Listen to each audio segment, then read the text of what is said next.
confiance en toi. Et nous comptons sur ta présence et ton soutien en tout moment. Que toute la gloire soit à toi.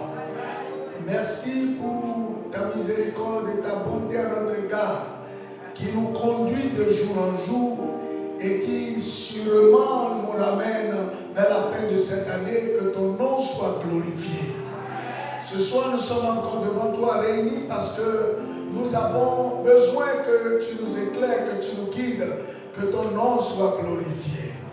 Seigneur, ce soir, que ton règne vienne et que ton esprit prenne tout le contrôle, que la pensée humaine n'ait aucune place au milieu de nous et que seule la volonté souveraine de Dieu se manifeste. Jésus, que ta lumière jaillisse dans la salle et que tout ténèbre puisse disparaître au nom puissant de Jésus. Nous voulons que ton règne soit établi et que l'Esprit Saint coule, se répande sur toute la vie ce soir. Dieu Tout-Puissant, que ta parole enseigne quelqu'un ce soir, corrige quelque chose dans la vie de quelqu'un, relève quelqu'un ce soir, et qu'à la fin nous soyons capables d'accomplir des œuvres qui honorent ton nom. Merci parce que tu le fais. L'interprète et moi, nous avons besoin de ta grâce, que l'Esprit Saint nous soit donné, afin que nous puissions parler de ta part. Quelqu'un qui est venu ici malade, Seigneur, guéris-le au nom puissant de Jésus. Celui qui est venu avec un fardeau, qu'il soit déchargé au nom puissant de Jésus. Celui qui est déjà à terre, relève-le au nom puissant de Jésus. Seigneur, que ta grâce nous accompagne et que ton esprit éclaire nos chemins pour que personne ne tombe dans le piège élaboré par les ennemis. Que toute la gloire soit à toi. Seigneur, fortifie tous ceux qui sont fatigués et dispose les cœurs à recevoir ta parole. Merci parce que tu le fais. Au nom puissant de Jésus-Christ, nous avons prié. Amen. Amen. Asseyons-nous. Bien-aimés, chers frères et sœurs, que la paix et la grâce de notre Seigneur Jésus-Christ soient avec nous. Que Dieu vous bénisse, qu'il vous élève et qu'il vous fortifie. Bien-aimés, en Jésus, tout est déjà accompli. Il n'y a pas quelque chose que l'homme peut chercher sur la terre qui ne soit pas en Jésus. Mais le problème de l'humanité ou des chrétiens aujourd'hui, c'est comment accéder à ce que Jésus nous a donné. Et c'est le rôle de l'enseignement. L'enseignement vous donne la façon dont vous pouvez atteindre un but, le moyen par lequel vous pouvez échapper à une situation et comment vous pouvez vous comporter pour voir Dieu en action dans votre vie.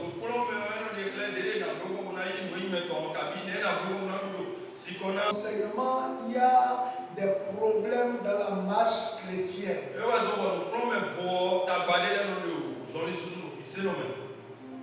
Alors, nous avions entrepris d'étudier un thème.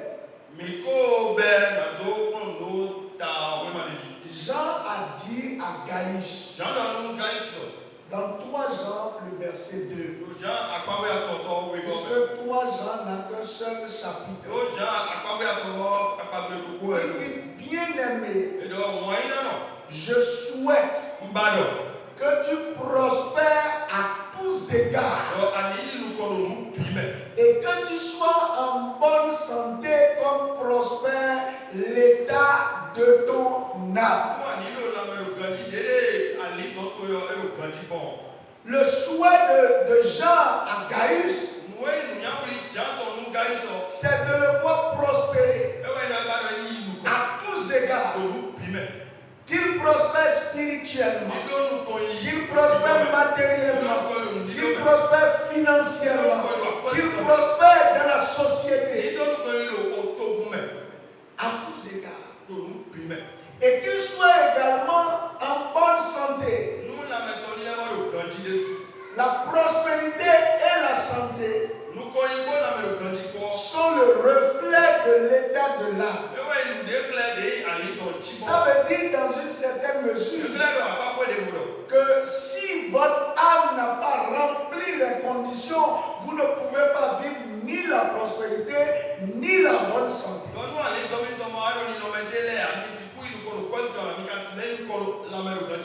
Et comme je le dis, l'enseignement vous amène à savoir comment vous allez maintenir votre âme pour que financièrement, physiquement, vous puissiez également prospérer.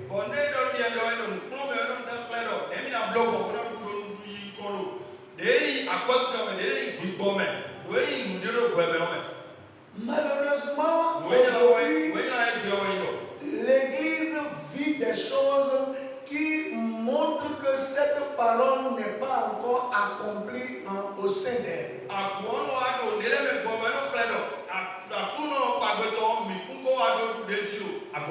Cela révèle que l'âme de beaucoup passe encore dans des problèmes.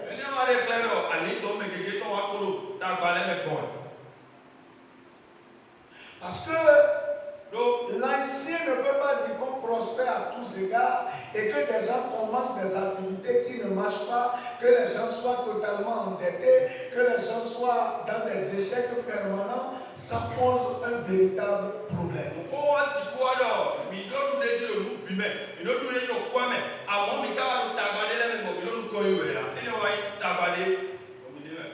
Et j'ai commencé à vous expliquer que la prospérité ou la richesse ou l'abondance financière n'est pas une question de prière.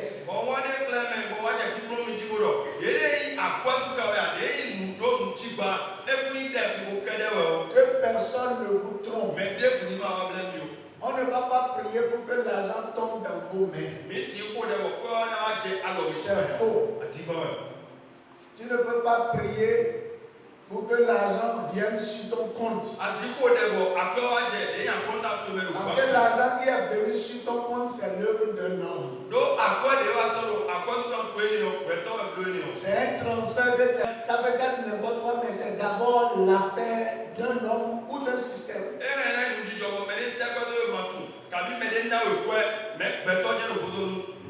Et donc j'ai dit que pour accéder à la prospérité que Dieu nous propose, il faut rentrer dans l'alliance avec Jésus-Christ.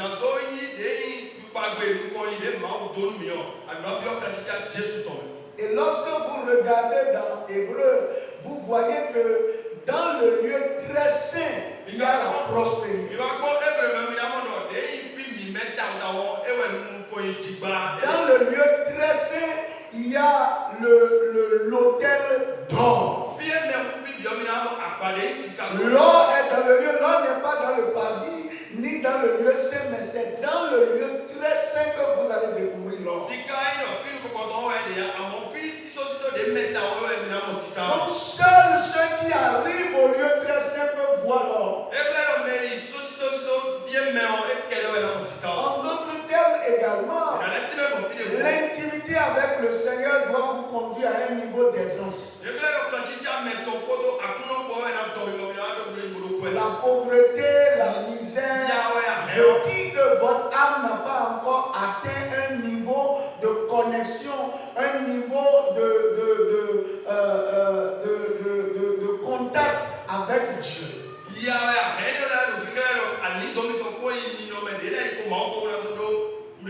Et lorsqu'on parle d'alliance,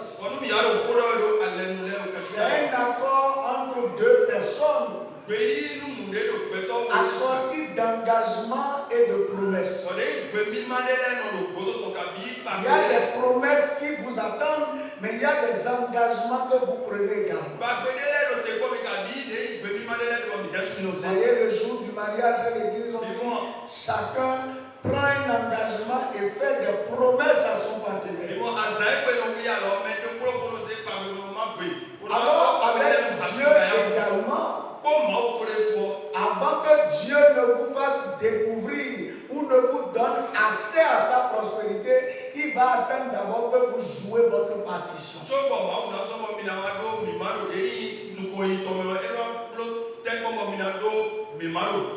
Et je vous ai dit que l'homme, Dieu attend 4 grands pas de l'homme pour pouvoir lui donner l'accès à la prospérité. Comme j'avais commencé à le dire, dans le lieu très saint, on trouve l'autel de l'or. Dieu va d'abord voir votre capacité, votre engagement à vous éloigner du péché. Votre capacité à chercher sa communion, sa face et sa présence. Votre engagement à lui rester obéissant. Et c'est en ce moment que l'Esprit Saint va commencer à vous révéler le mécanisme par lequel vous pouvez accéder à la richesse. Parce que la richesse, c'est le résultat d'une révélation que vous avez sur une activité ou sur une façon de faire quelque chose que Dieu accompagne de sa bénédiction.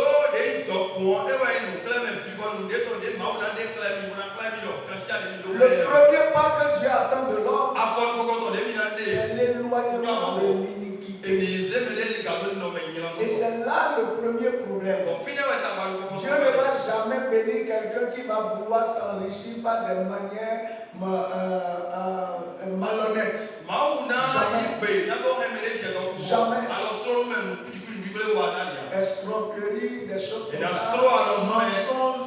Tout ce que vous allez construire sur ces choses va s'effondrer. Mais Dieu va vous apprendre d'abord à vous éloigner de l'iniquité. Il va vous montrer que vous n'avez pas besoin de vous compromettre avant d'être béni.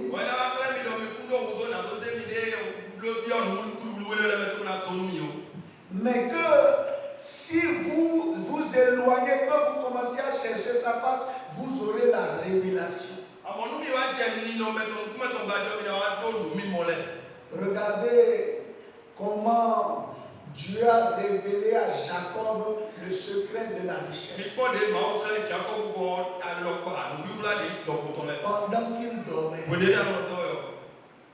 Pendant qu'il dormait, il a vu l'image qui lui a permis de fructifier les brebis et de tirer profit de cela. Parce que l'Esprit Saint qui va te donner la sagesse et l'intelligence de discerner les choses ne peut pas habiter dans un corps malsain. C'est ce que les gens ne savent pas. Non. L'Esprit Saint ne peut pas venir collaborer avec quelqu'un qui est dans le péché, qui vit dans le péché. Tout ce qu'il fera d'abord, il va toucher son cœur parce qu'on dit que l'Esprit convainc du péché, du jugement et de la justice. C'est ce qu'il va faire tout le temps jusqu'à ce que tu cesses d'être esclave du péché.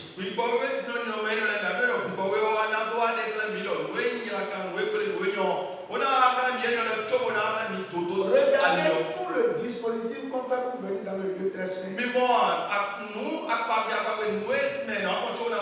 Pour entrer dans le lieu très saint, le souverain sacrificateur est désiré. C'est-à-dire que ce n'est pas un truc comme ça. C'est une désignation. On fait des trucs tour à tour. C'est pourquoi dans Luc 1, vous allez voir qu'on a dit Zacharie lorsque son tour fut arrivé. Donc il faut que vous soyez désirés. Ensuite, pour que vous entriez dans le lieu très saint, si vous êtes désiré, pendant des jours, vous vous privez de certaines choses.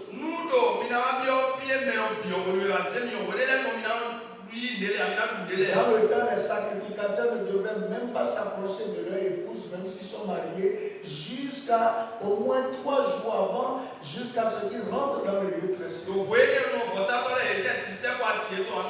vont venir maintenant. Ils vont se laver les pieds, se laver les mains, se laver le corps. Ils se sont lavés à la maison. se laver. Encore dans le lieu saint, avant de rentrer, ils vont se laver. Avant de rentrer dans le lieu très saint. Il faut lire un peu pour voir les contraintes imposées au sacrificateur. Mais aujourd'hui, l'église n'est pas prête. Voyez, le sacrificateur, quand il veut aller faire le sacrifice, ne devait jamais se saouler. Parce que s'il va là et que dans l'état d'ivresse, il croit quelque chose que ça se passe mal, il pouvait mourir.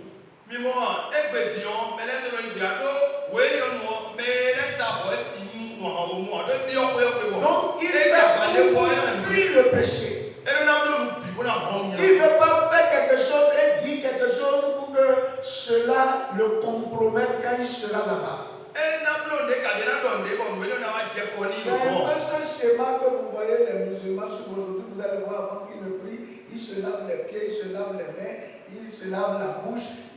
Tout ça qu'ils font, l'ablution avant d'aller prier, c'est un peu l'image de ce qui se faisait avec le sacerdoce. C'est ça que tu fais d'abord avant d'entrer dans le lieu saint. Et maintenant, quand tu fais ça dans le paradis, tu vas dans le lieu saint. Et après, pour quitter le lieu saint et rentrer, tu te purifies. Tu offres un sacrifice de purification avant d'aller là-bas. Voyez, aujourd'hui, tellement les chrétiens jouent avec le péché, vous pensez que vous faites du mal à quelqu'un, mais cela vous bloque et vous empêche la révélation. C'est ça la conséquence.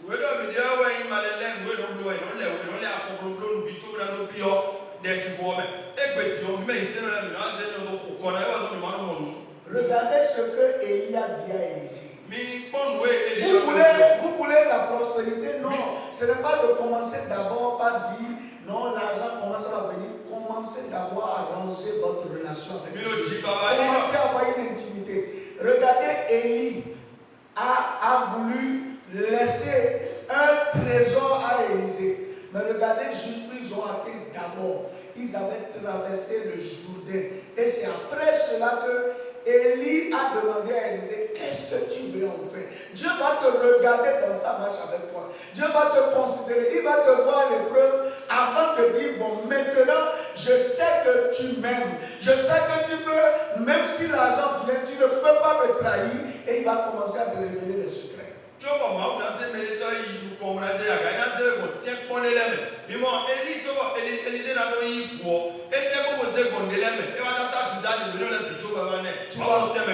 vas commencer par les expériences très simples et tu iras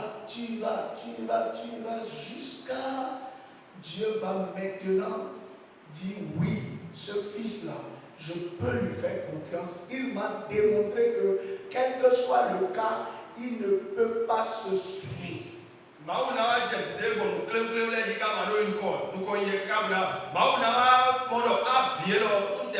Élisée a traversé le Jourdain avec Élie. Et c'est là maintenant Élie lui a dit. Pourtant, en chemin, il a dit 2 fois de se retourner. Et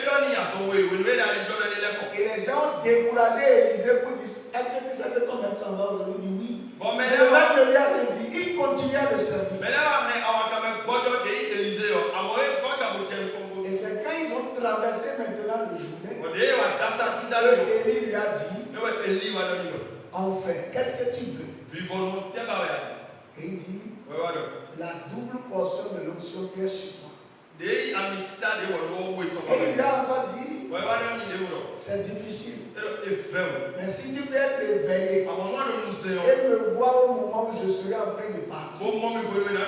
Là encore, il ne lui a pas dit, il faut tout faire pour saisir mon ami. Il a dit, me voir. La prospérité nécessite une certaine intelligence, un certain éveil que vous ne pouvez pas avoir en vivant dans le péché. Impossible. Tu ne peux pas être un menteur, quelqu'un qui blague tout le temps, qui n'a pas du temps pour te concentrer devant le Seigneur, pour avoir l'éveil qui capte les choses que Dieu veut. À combien Dieu a déjà parlé que les gens n'ont pas servi? Est-ce que vous entendez une manière par laquelle Dieu n'est pas passé? Mais vous ne pouvez avoir cette écoute ou ce discernement que lorsque vous vous éloignez du péché. Le vrai problème de l'église, je vous dis la vérité, nous nous amusons avec le péché. Aussi longtemps qu'on sera comme ça, Dieu ne peut rien. Dieu va nous parler.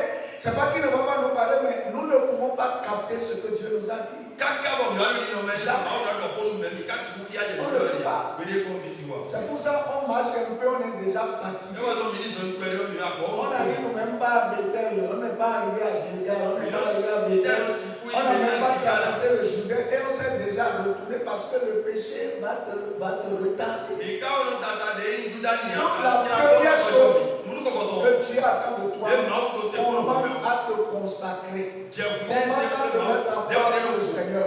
Commence à chercher sa présence. Commence à débarrasser ta vie de toute iniquité, de toute impudicité, et tu vas commencer à recevoir des visions. Tu vas commencer à avoir des révélations, des rêves, des songes qui vont commencer à orienter ta vie dans la bonne direction. Et la deuxième chose qu'on a vu dans cette alliance, Dieu va voir ton dévouement. Il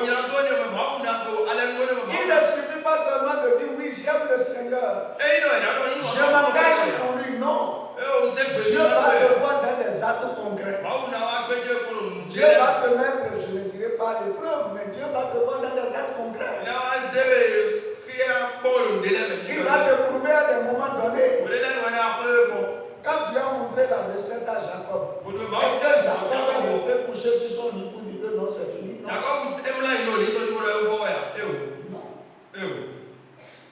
Jacob est allé chercher la branche. Jacob a regardé les brebis. Jacob leur a présenté ça. Et cela a eu le résultat. La vision ou la révélation n'est que la toute première étape.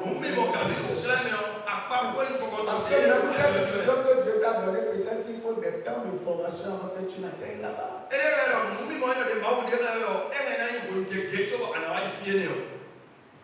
Dieu a dit à Abraham, quitte la maison de ton père, quitte ta patrie, et quitte ta nation, et va vers le pays que je vais te montrer. Abraham a quitté. Même s'il a eu quelques démêlés, il a quitté. N'est-ce pas? Mais un moment encore, celui qui lui a dit quitte, je vais te bénir, viens maintenant voir l'état de son cœur. Il lui dit, prends ton fils, celui que tu aimes, et va me le sacrifier. Et là, beaucoup ont de la peine. Avoir un cœur qui est en harmonie avec le cœur de Dieu. La Bible déclare qu'Abraham, en amenant Isaac au sacrifice, il avait dans son cœur une conviction. Même s'il tue ce fils-là, que Dieu est capable de le résister. C'est pour ça qu'il ne marchait pas avec chagrin. Ce n'est pas avec des plaintes. Il n'a pas découragé le jeune homme pour trouver des prétextes. Il lui a dit, allons-y, on va sacrifier pour le Seigneur. Et le fils lui demande en chemin, papa, voici le bois. Voici le couteau. Mais où est l'agneau qu'on veut sacrifier? Et il dit, Dieu lui-même se pourvoira. Voyez, Dieu lui-même se pourvoira. C'est pour cela que Dieu a dit qu'il le jure par lui-même. Que lui là, il sera un homme béni. Et quiconque le bénit sera béni. Mais quiconque le maudit sera maudit. Vous voyez, Dieu l'a vu en action. Le cœur Un cœur qui est prêt à obéir, quelle que soit la situation. Parce que Dieu va te demander les choses que Dieu va te demander. Quelquefois, ça peut paraître irréaliste. Tu ne vas pas voir comment ça peut prendre vite. Mais si tu as un cœur disposé à obéir,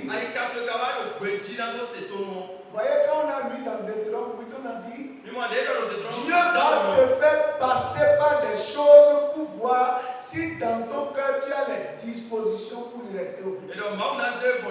Et ça, c'est important. Dieu va mettre en exergue ton cœur. Parce que quand tu seras dans l'abondance, est-ce que tu seras toujours attaché à Dieu? Il va le vérifier. Il va le tester. Il y a des gens qui ont du zèle, mais le cœur n'est pas pour Dieu.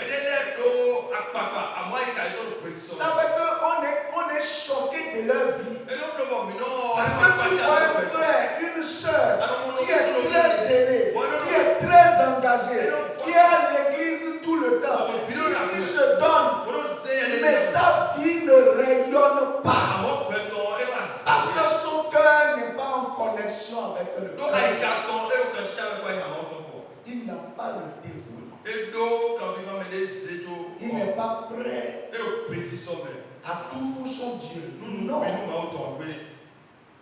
Il n'a pas cet engagement pour son Dieu. Un engagement jusqu'à la mort. Je me pose une question quand je regarde les trois amis de Daniel. C'est vrai quand on lit ces histoires. On dit que oui, les trois amis de Daniel, ils sont passés par le feu. Tu penses que c'est une petite affaire? On a allumé le feu. Et on les a attachés. Et le roi dit, j'ai appris que vous voulez vous entêter contre mon nom.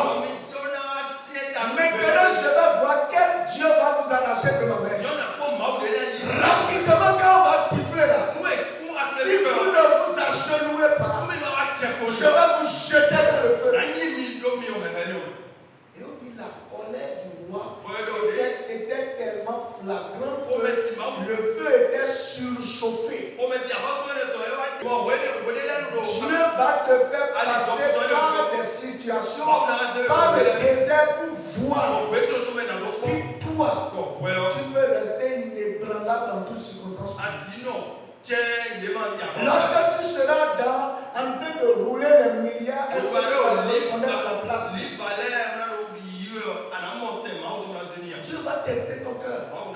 Et ces jeunes ont dit, oh, sache-moi que nous là, nous n'allons jamais adorer ton Dieu. Et même si Dieu ne vient pas nous sauver de ta main, la mort ne nous fait pas peur. C'est l'engagement. C'est celui qui est engagé à ce niveau. C'est à lui que Dieu ouvre les trésors. Et vous comprenez pourquoi beaucoup ne peuvent pas avoir le trésor? Parce que l'engagement d'aujourd'hui souffre de beaucoup d'imperfections. Les gens sont sur les lèvres, mais dans le fond, quand le moment arrive, les gens murmurent contre Dieu. Mais Dieu, lui, est égal à lui-même. Il a fait passer Israël 40 ans dans le désert pour voir si les dispositions de son cœur vont changer à son niveau. Aussi longtemps que votre cœur aura du mal à suivre le rythme de Dieu, vous allez chercher l'abondance en Christ fatigué et vous n'y atteindrez jamais. Donc, la pauvreté, c'est le manque d'engagement pour le Seigneur. Franchement, j'ai déjà entendu quelqu'un dire, c'est ce que Dieu est capable de faire, vous ne pouvez pas savoir. Il y avait un frère quelque part dans ce Bénin qui était fatigué de sa situation. Et il a décidé de chercher la face du Seigneur. Il ne demandait pas l'argent, mais il cherchait la face du Seigneur. Parce que lui-même, il a vu beaucoup d'anomalies. Et il demandait à Dieu de le pardonner, de lui faire grâce, de le relever. Et le dernier jour de son jeûne, il n'avait même pas de quoi rompre le jeûne. Mais pendant que lui s'est mis à chercher le Seigneur, il y a un Indien qui a quitté l'Inde pour venir à Cotonou, était en train de rester à l'hôtel, était en train de le chercher. L'Indien l'a tellement cherché que l'Indien était découragé et le jour-là était sur le point de partir. Mais c'est le jour-là qu'il quittait l'église. Et que l'Indien et lui se sont croisés comme ça. L'Indien dit, mais ça fait des moments, je suis venu depuis 3 jours, je te cherche, je suis désespéré, je suis sur le point de repartir. Et vraiment, Dieu merci, je t'ai vu. Qu'est-ce que tu fais aujourd'hui? Il dit, non, je ne fais rien. Voilà, je suis là, mais Dieu est fidèle. Et l'Indien lui a remis 15 millions. Et il lui a dit, tu vas acheter du bois pour moi. Et on va faire le premier essai. Si tu envoies, je vais envoyer de gros sous. C'est comme ça que l'homme est devenu milliardaire. L'activation de l'alliance. Aussi longtemps que votre cœur va aimer la richesse plus que Dieu, Dieu ne va jamais vous la donner.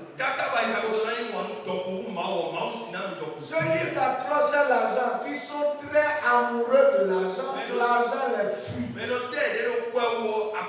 C'est des principes. Cet homme a eu la faveur. Le jour me comptait son témoignage parce que vous savez, si vous voulez réussir, si vous voulez atteindre des niveaux, c'est aussi bon d'écouter le témoignage de ceux qui ont réussi, de ceux qui ont atteint des niveaux donnés. Parce que ça peut vous inspirer.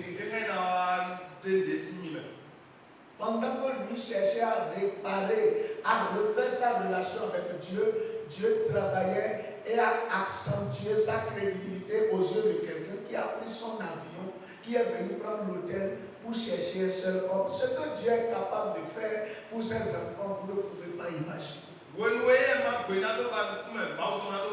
le fait que ça ne marche pas, demandez-vous, votre cœur est comment devant le Seigneur? Est-ce que tu es prêt pour obéir à Dieu de façon aveugle?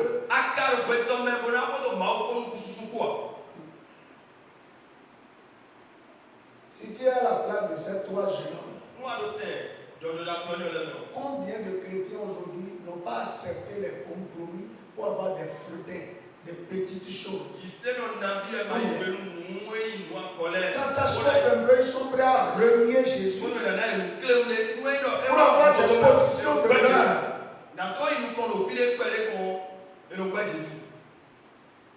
C'est pour cela, à des moments donnés, je vais vous dire la vérité, les gens du monde se moquent des chrétiens. J'ai entendu beaucoup de secteurs disent non, il y a beaucoup qui vont à l'église et qui sont parmi nous. Quelle abomination!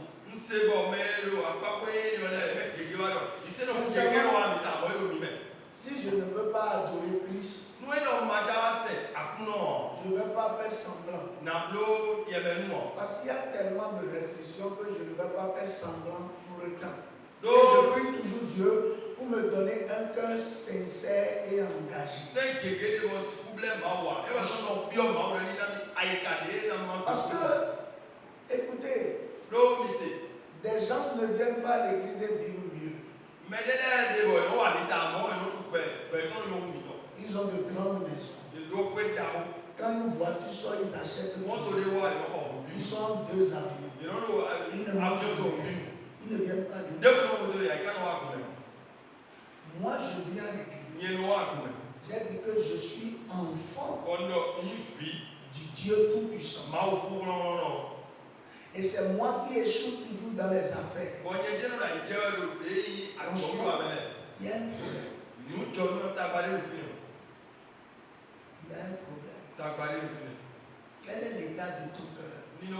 C'est ce qu'on a vu la fois dernière. Voyez, ton cœur va faire que, en fait, quand vous avez un cœur que Dieu a créé, Dieu va amener les supports. Dieu va susciter les gens qui viendront vous porter pour vous conduire dedans.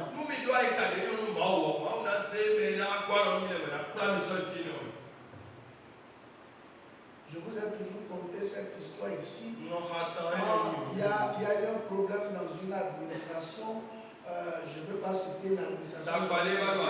Et les gens sont il y a quelqu'un qui est resté là. Ils ont réfléchi dans tout le service, dans tout le service public là. Ils ont dit, qui est-ce que nous pouvons?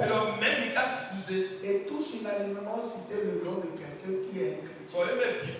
Lui là, donc quel que soit ce qui va arriver, il ne va pas se laisser manipuler. Voyez, le temps que vous êtes en train de travailler votre communion avec Dieu, vous ne savez pas la crédibilité que Dieu donne à votre personne. Vous parlez, les gens ne vous croient pas, vous pensez que non, c'est parce qu'ils ne vous aiment pas, non. N'oubliez pas, si ton âme prospère dans le monde physique, tu vas prospérer. Parlez à quelqu'un pour qu'il vous fasse confiance. Ce ne sont pas les verbes que vous sortez. Mais il y a quelque chose que lui voit au travers de vos verbes là qui fait que lui, il est convaincu. C'est pour cela que l'homme du monde, vous allez le voir, il va mettre des choses. Il sait que c'est le spirituel qui commande le physique. Nous prions beaucoup, mais nous avons des relations de qualité très peu inférieure avec Dieu. Si Dieu te crédibilise ce soir, le président de la République va venir, tu vas faire des choses qui sont simples, mais pour lui, il va te voir de façon extraordinaire. Il va te voir, il sera très étonné. Vous savez, j'ai démissionné d'un emploi et puis je suis allé dans un autre emploi. Et un jour, j'étais retourné voir mon ancien employeur. Et le jour-là, il m'a fait une confession. Il dit, tu sais, depuis que je suis parti, tu es parti, les gens ne font que me voler ici. Vous voyez, il est resté tranquille. Et il a fait le lien entre ma période de gestion et ma période de départ. Et vous savez, tellement je l'avais marqué que quand je suis parti, il a pris 1 an à me payer un forfait de 300 000 avec supplication. Le simple fait que je sois toujours accessible quand il va m'appeler. Il savait que j'allais travailler ailleurs. Et il m'a dit pardon. Ça, il ne faut pas négocier. Tu vas partir, mais pendant 1 an, on va te payer 300 000 et puis je vais toujours t'appeler quand j'aurai besoin de toi pour que tu viennes m'aider. J'ai dit, il n'y a pas de souci. Mais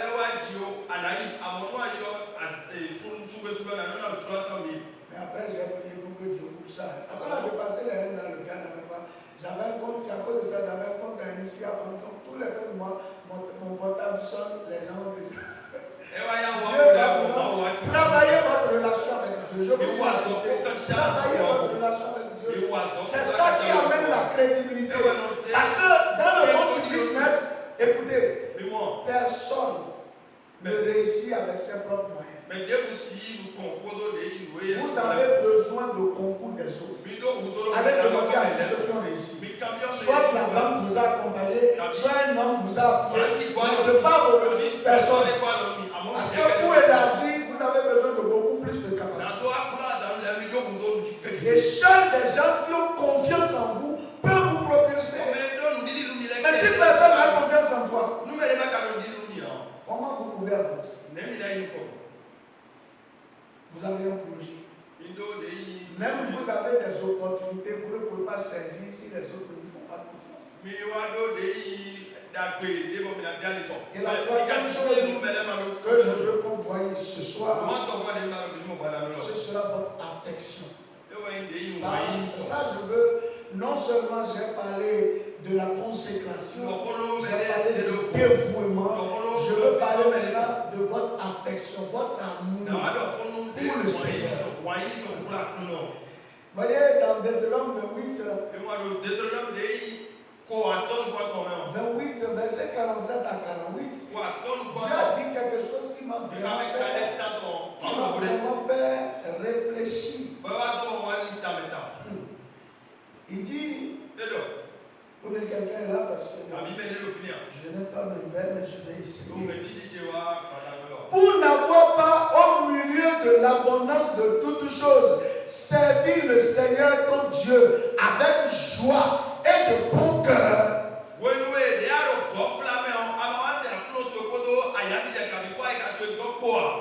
Tu serviras au milieu de la faim,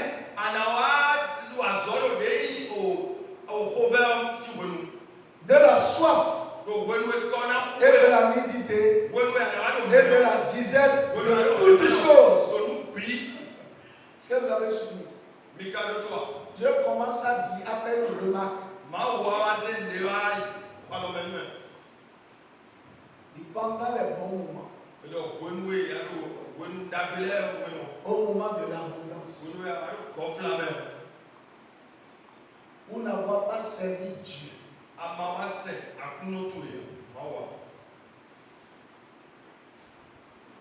avec joie et bon cœur, Dieu dit une malédiction va venir sur toi. À partir de là, si Dieu ne voit pas la joie et le bon cœur, il y a la disette, il y a la faim, il y a la soif. C'est pas moi qui l'ai dit, c'est la Bible. Donc je déduis que ces choses que les gens vivent à l'église, qu'ils croient qu'ils sont en train de vivre, comme l'a dit ce que j'avais dit ici, l'écrivain Hubert Angel, qui est un démon de la pauvreté. Et je crois vraiment, parce que comment des gens qui vont servir dans la faim, dans la soif, dans la disette de toutes choses. De toutes choses. Ce n'est pas disette de certaines choses, mais disette de toutes choses.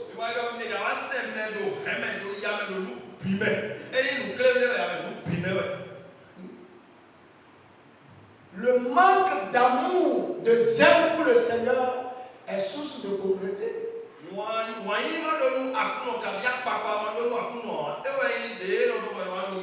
Dieu veut qu'on ait un engagement avec joie pour lui.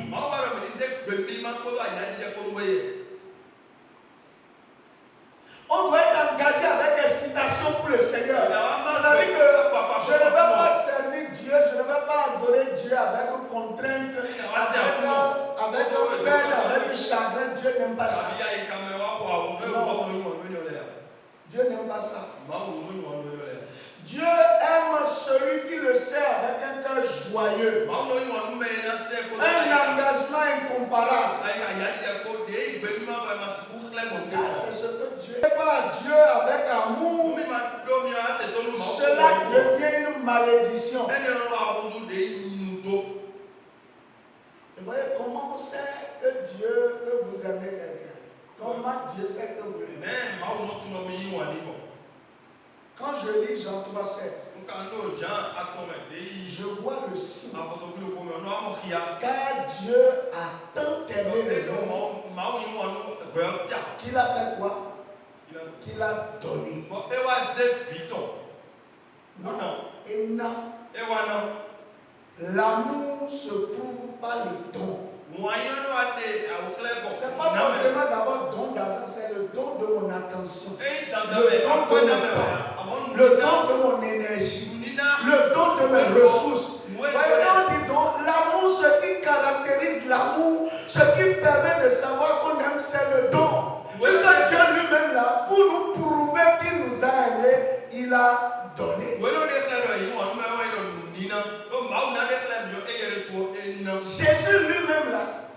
pour qu'il prouve qu'il nous aime là, il a donné sa vie à Dieu. Frère, est-ce que toi tu es capable? C'est ça l'affection. Est-ce que tu as déjà donné à ton Dieu? Qui prouve que tu voyais Dieu. Quand je prends Dieu, je prends Jésus. Que Dieu dans la forme Père, Jésus dans la forme Fils. Dieu a donné ce qu'il avait de plus précis, de plus cher, ce qu'on ne peut pas échanger, ce qu'on ne peut pas donner. C'est ce qu'on lui a donné. D'abord l'humanité, avant d'espérer que toi et moi, on l'appelle papa. Et Jésus, lui a pris sa vie, il l'a donné. Pour des gens qui ne le reconnaissent pas. C'est le don qui est la preuve de l'amour. Et Dieu dit, c'est le don avec joie. C'est ce qui est difficile. Je prends le temps. Je prends le temps. L'homme est, disons, aisé de donner son temps à la distraction que de donner son temps à la prière et à la méditation. Donc quand Dieu voit la façon dont tu gères ton temps, qu'est-ce que tu aimes le plus? Oh, il dit, tu n'auras point d'autre Dieu devant ma face. Donc vous comprenez, il y a beaucoup d'idoles. Prenez seulement votre vie et comparez certains aspects de votre vie. Je dis toujours quelque chose. Quand tu vas voir, par exemple, quelqu'un d'important pour toi venir, il vient chez toi. Tout le monde court et veut donner une boisson à la personne. Une boisson aujourd'hui, c'est entre 400 et 500 francs, c'est ça, la bouteille. C'est-à-dire que tu peux ne pas avoir l'argent. Et si l'étranger qui va venir chez toi vient, voyez-vous ça avec mes parents, on se débrouille toujours pour lui payer à boire. Mais demande de donner à Dieu. Il y a tellement de raisons. Il y a tellement de choses qu'on explique. Et on comprend en disant Dieu doit me comprendre.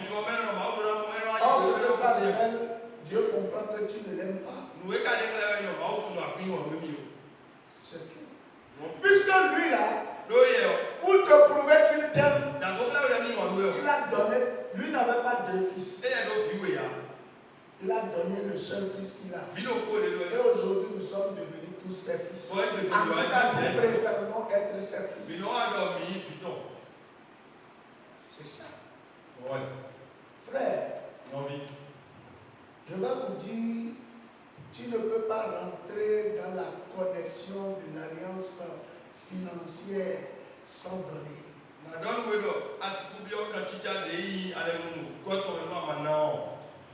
Moi, depuis que j'étais élève, chaque année, je prends la décision de donner un niveau d'offrande. Je suis parti de 25 francs à là où je suis aujourd'hui. Parce que je n'ai pas besoin de dire ce que je donne. Mais je me rappelle que quand je suis venu à l'université, en tant qu'étudiant, j'ai dit à partir d'aujourd'hui, je ne peux plus aller à l'église et ne pas donner billet. Il n'y avait pas billet de 500 à l'époque. Donc chaque dimanche, je vais à l'église, c'est un billet que je vais mettre dans le quand j'étais étudiant.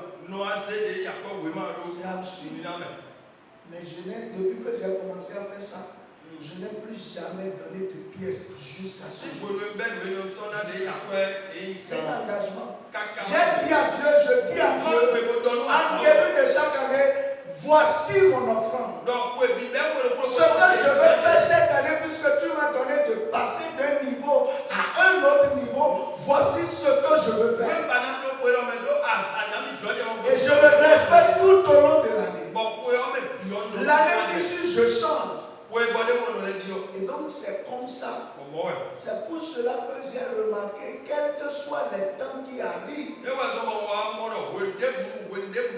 j'expliquais à ma femme et à mes enfants, j'ai dit, quelquefois la façon dont j'ai l'argent, je peux ne pas avoir l'argent tout de suite là où on est.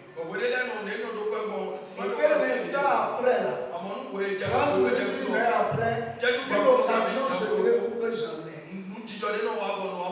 Et quand j'ai un projet qui me tient à cœur, que je prie le Seigneur, je peux ne pas avoir l'argent au début. Mais avant que le projet n'arrive, Dieu va toujours me surprendre. J'ai compris le secret de la grâce. Comme je vous ai dit à l'entame, en tout cas moi, depuis qu'on m'appelle, on a commencé à m'appeler étudiant, je n'ai plus jamais donné de pièces. Jamais. Jamais. Bon.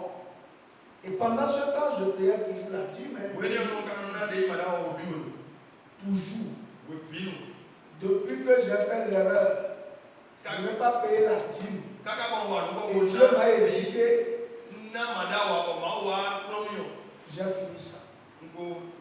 Parce que un jour, c'est comme ça que personne m'a même forcé à payer la dîme. Personne. Je crois que je devais être en seconde. Quand j'ai été faire les jobs de maison là, on a ramassé des briques avec quelqu'un. Et à la fin de la journée, j'avais gagné 1000 francs. Et je disais, je devais donner 100 francs. Et je disais, mais non, si je monnais maintenant le billet de 1000 francs là, que je vais bouffer un peu ça, donc j'attends pour gagner 100 francs et aller donner à part pour conserver les 1000 francs et économiser. C'est ce que j'ai dit. Beaucoup sont pauvres à l'église là. C'est pourquoi quand les gens commencent d'abord à me parler de problèmes financiers, je dis, mais est-ce que vous êtes fidèle dans l'église? Parce que quand on parle de dévoreur là, si vous n'avez jamais été victime de ça, vous ne pouvez pas comprendre. Non, j'ai refusé de donner les 100 francs, mais je n'ai pas encore bouffé les 1000 francs. C'est à la maison. Donc, un jour, j'ai dit que je vais me promener pour aller au marché. Donc, j'avais 500 francs en poche. Et je suis venu au marché. Et ceux qui jouent les cartes là, rouge gagne mon argent. Rouge gagne mon argent. Moi, ne gagne pas. Et puis j'avais vu un petit gagnant. J'ai dit que bon, moi, je vais gagner. Si je donne 500 là, je vais gagner 1000 francs. Je fais la première fois. Mes 500 francs sont partis. Comment j'allais m'arrêter là? Je peux voir ma petite soeur marcher. Je dis, passe-moi 500 francs. Parce que je veux régler une affaire. Elle me remet les 500. Mais là, il était de me suivre. Avant qu'elle me vienne, j'ai remis déjà les autres 500. Les gars ont encore bouffé. Et là, j'ai commencé à changer. Je voulais me battre. Ils ont dit non, on va t'offrir un gratuit. Tu ne vas rien payer et tu vas jouer. Il faut. Je prends encore le noir. Et puis vous savez, quand je quittais là, j'avais vraiment le chagrin au cœur. Et je les ai vus assis. Ils ont payé Tichanga de Baba là. Avec de grosses bouteilles, ils étaient en train de manger et de boire. Et je les ai regardés. Et la voix m'a dit, Tu as refusé de me donner 100 francs. Regarde comment tu as souffert sous le soleil. Et regarde ceux qui profitent de ton travail. Moi, c'est comme ça que j'ai résolu depuis ce jour. Franchement, comme on dit, je peux dormir à jeun si je paye la dîme, mais je préfère faire ça. Parce que la leçon là a été très dure. Il faut ramasser les briques une journée pour voir que l'argent, quelqu'un qui est à l'ombre, est en train de manger, de boire, ce que tu ne peux jamais. Moi, je ne me suis jamais offert le plaisir de m'asseoir devant lui. Donc, c'est ce que le dévoreur fait. Donc, si vous aimez le Seigneur, vous devez donner. Maintenant, à cause du temps, il y a des dons que vous faites et qui n'ont pas de résultat. Prochainement, je vais vous expliquer ça. Donc, il faut aimer le Seigneur. Que Dieu vous bénisse et que sa grâce abonde dans vos vies. Au nom puissant de Jésus. Vous avez compris quelque chose ce soir? Vous avez compris un peu quelque chose? Que le Saint-Esprit vous aide à comprendre davantage. Merci à vous.